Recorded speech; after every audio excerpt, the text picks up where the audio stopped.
TDP శ్రేణుల దాడులపై తీవ్ర ఆగ్రహం వ్యక్తం చేశారు మాజీ మంత్రి పేర్ని నాని.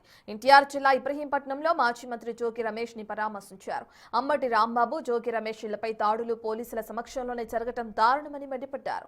ముఖ్యమంత్రి చంద్రబాబు నాయుడు ఆదేశాలతోనే గంజాయి బ్యాచ్, కిరాయి మనుషులు, రౌడీ మూకలు పెట్రోల్ బాంబులతో దాడులకు తెగబడ్డాయని ఆరోపించారు.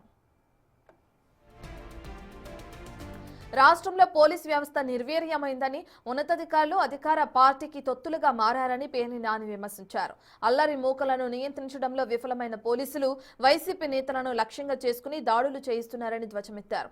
ఎన్ని దాడులు చేసినా తాము భయపడేది లేదని ఆయన హెచ్చరించారు. రాంబాబు గారు అట్లాగే జోగి రమేష్ గారు ఇద్దరి ఇళ్లపై తెలుగుదేశం పార్టీ నారా చంద్రబాబు నాయుడు గారు, అదే నారా లోకేష్ నాయుడు గారు, వీళ్ళందరి యొక్క ఆలోచన మేరకు వీళ్ళిద్దరిళ్లపై ఆటమికంగా దాడి చేయడం అనేది ఒక ఆర్గనైజ్డ్ క్రైమ్ గా ఉద్దేశపూర్వకంగా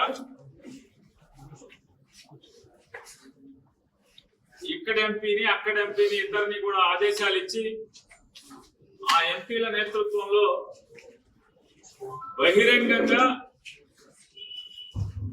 వందల మంది తెలుగుదేశం పార్టీ కార్యకర్తల్ని, రౌడీల్ని, పార్టీ ముసుగులో గూండాల్ని, గంజాయి బ్యాచ్ ని, కిరాయి మనుషుల్ని, ఇంతమందిని పోగేసుకొచ్చి ఇళ్లపై దాడులు చేయటం, ఆటవికంగా జోగి రమేష్ గారి ఇంటి దగ్గర అయితే స్కిల్డ్